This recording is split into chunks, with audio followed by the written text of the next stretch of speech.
Hello, my name is Lauren Minard, and this is my Iste standard portfolio. So first, what exactly are the Iste standards? Iste stands for the International Society for Technology and Education. And a little bit about it here on the side, the Iste standards for educators are your roadmap to helping students become empowered learners. These standards will deepen your practice, promote collaboration with peers, challenge you to rethink traditional approaches, and prepare students to drive their own learning. So the first tool we have here that aligns with our Iste standards is Voki.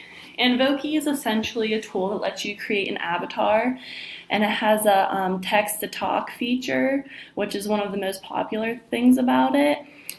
So some of the strengths of Voki is making and sharing your avatar creations is really easy, and you have the option to share it on social media platforms like Facebook and Twitter.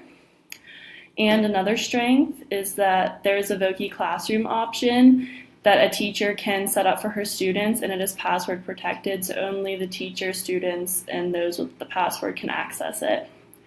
Some of the weaknesses of it is it limits the amount of actual interaction between the class, and another weakness is that they do use the text-to-talk application that I mentioned, but the pronunciation of words isn't always accurate. So how can exactly we use this in the classroom?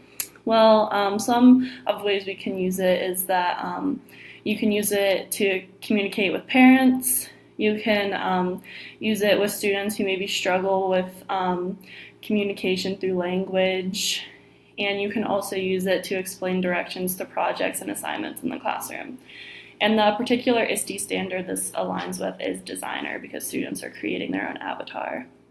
And down here, there is a little QR code that if you use the QR code scanner on your phone, it'll take you to the Voki website and show you an example of that. The next one we have is Powtoon. Powtoon is a website where you can create presentations with more fun, engaging, and attention-grabbing visuals. Powtoon has many options in designs, text, font, animations, characters, props, music, images, videos, and even a voice-over tool. Some of the strengths of Powtoon is that it actually has a timeline on each individual slide that you have, which makes it easy to adjust different animations that you can apply to the characters, the text, and the props. And another strength is that you can do voiceovers and music actually simultaneously, which is really nice. Some weaknesses is that it's difficult to do the voiceover after you make the visuals. It's best to do the voiceover first and then add in the props, text, and characters that align with what you're saying. And it only works on certain browsers. I know me in particular, I use Safari on my MacBook, and I did have a couple problems, but got through it. Wasn't a big deal. How can I use this in the classroom? It's an easy way to get students' attention. You can assign homework. You can go over school rules with it. They have a lot of different templates that you can use, especially for teachers. They already have stuff on there for school rules and stuff like that. And you can even use it for brainstorming or idea boards as well. And the Iste standard for this is Leader. And there is, again, another QR code down here in the corner to see an example of the Powtoon that I made earlier in the semester. The next one we have is PowerPoint and Screencast-O-Matic. Screencast-O-Matic is the tool that I am currently using to do my voiceover on this infographic right here.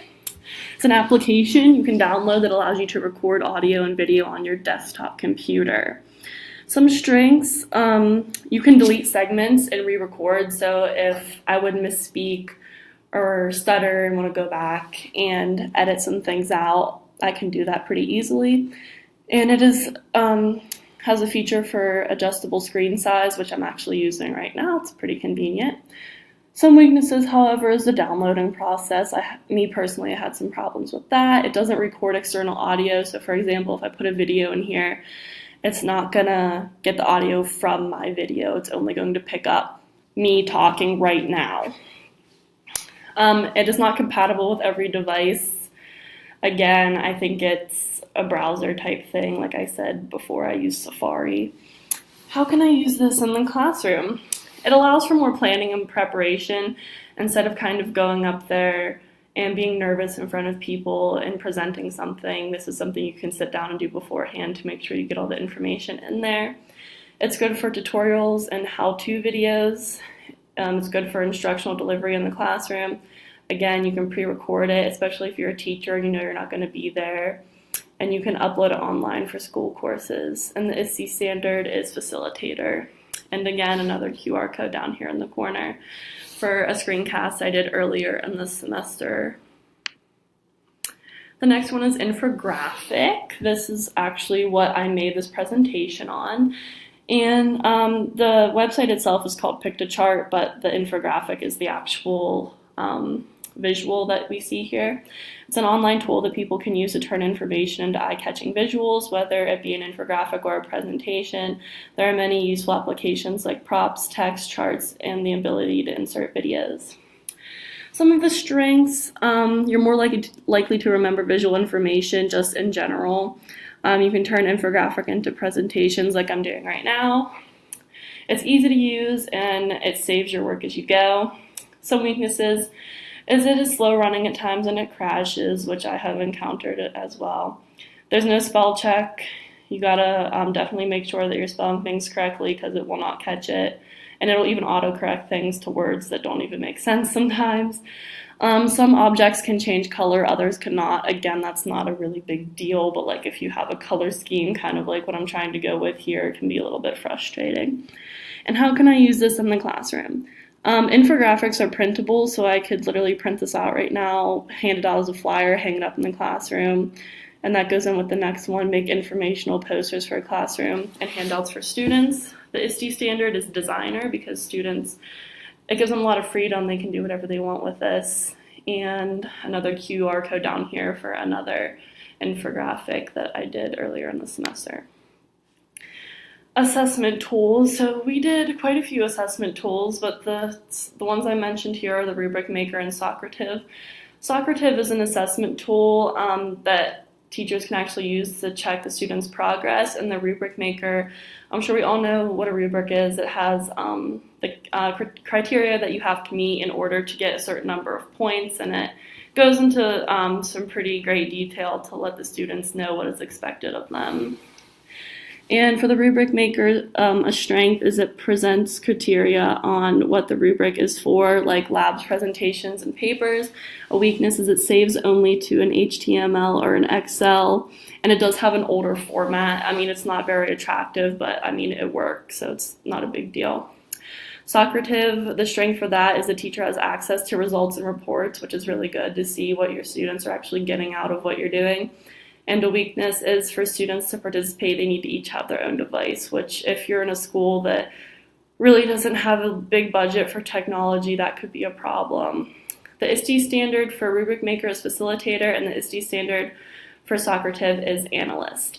And how can I use these in the classroom? Obviously, we know Rubric Maker, you can do that for pretty much anything, so the students know the criteria that they have to meet to get, the grade that they want. Socrative is great for multiple choice, true and false questions, and short answer questions.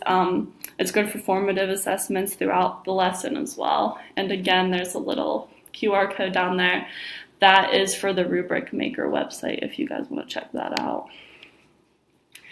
QR codes, what I've been using pretty religiously throughout this entire presentation because they are a really good tool. It's a machine-readable code consisting of an array of black and white squares, typically used for storing URLs or other information for reading by the camera on a smartphone. So all you have to do is get a little app on your phone that scans the QR code, and most of the ones that I provided in here are URLs. I think there's one picture image, but most of them are URLs. So QR codes are an easy way to store and have access to a lot more information, and it's a fun and interactive way to access information. Some weaknesses is it requires use of a smartphone, It is still a weakness, even though I know a lot of people do have smartphones these days. And the other weakness is you have to download an app to scan the QR code. Again, not a big deal if you have a smartphone. How can I use this in the classroom? One of the biggest things that comes to mind is scavenger hunt activities. You get students to go around the school and scan different QR codes, and it just is like a really fun game. You can make posters with QR codes, kind of like how I put them in my infographic to have more information and examples. And you can let students incorporate QR codes into presentations and projects as well. And the Iste standard for this one is Citizen.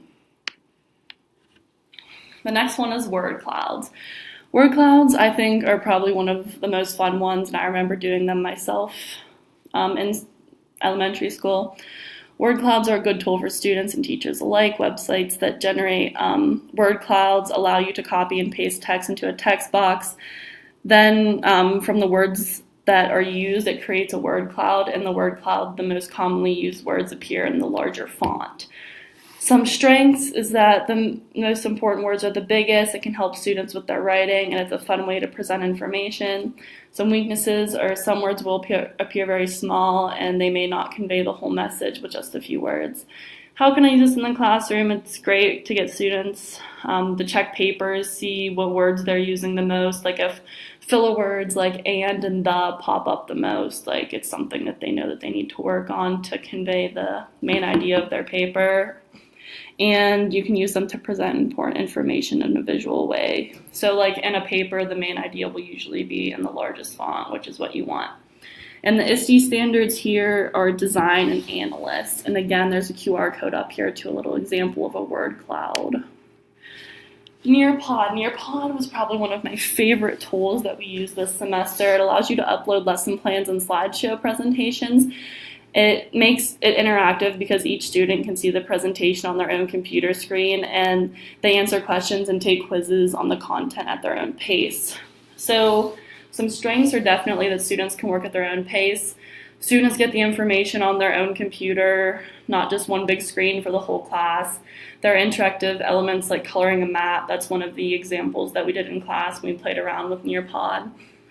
And a weakness is that you have to wait for all students before you move on. So it's good that each student gets to work at their own pace on their own computer, but you have to wait for everybody to be done. So if one student gets done in like 30 seconds and the other student takes 3 or 4 minutes, that's just how it is. You have to wait. And how can I use this in the classroom? You can make lessons more individualized by going at their own pace, and it allows students to take their time and really do what they have to do to get the most out of what's being covered in class.